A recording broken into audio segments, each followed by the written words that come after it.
Real estate segment में marketers की सबसे बड़ी गलतियां क्या होती हैं? रियल एस्टेट सेगमेंट में सबसे बड़ी जो 3 मेजर गलतियां होती हैं, सबसे पहला है लीड की जो नर्चरिंग है।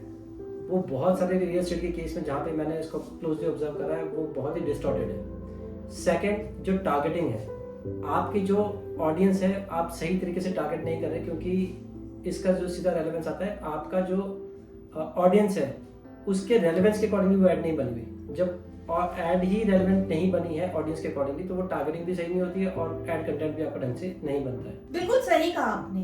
अब आप मुझे ये बताइए कि अगर हमें अपने एड्स को ज्यादा रेलेवेंट बनाना है तो उसके लिए हमें क्या स्टेप्स लेने चाहिए? उसके लिए जो सबसे इम्पोर्टेंट है, सबसे पहले आप अपनी ऑडियंस को समझेंगे। ऑडियंस में को समझने से पहले आपको सबसे पहले अपने प्रोडक्ट की बाइंग रीजंस को समझना है। अगर आपको आपके बाइंग के रीजंस पता है कि लोग किस किस रीजन से बाय करते हैं, उनकी क्या क्या स्पेसिफिक रिक्वायरमेंट्स होती हैं, क्या ऐसी स्पेसिफिक चीज़ें हैं जो उनकी साइकोलॉजिकल या इमोशनल नीड को या फाइनेंशियल नीड को फुलफिल करती है, तो आप वो कंटेंट पीस ऑफ कंटेंट बना पाएंगे। और उसका एज ग्रुप, उसका जेंडर, उसके डेमोग्राफी, उसके जैसे हम साइकोग्राफी सेगमेंट की बात करते हैं तो वो आप इसको डिजाइन कर पाएंगे। और अगर आप इस चीज़ को ढंग से कर पाते हैं, फिर आपको जब इसकी समझ हो जाएगी तो आपको ऑटोमेटिकली आपके ऑडियंस की समझ में भी आ जाएगी क्या मुझे इसको दिखाना किसको है, किस पर्टिकुलर एज ग्रुप को दिखाना है।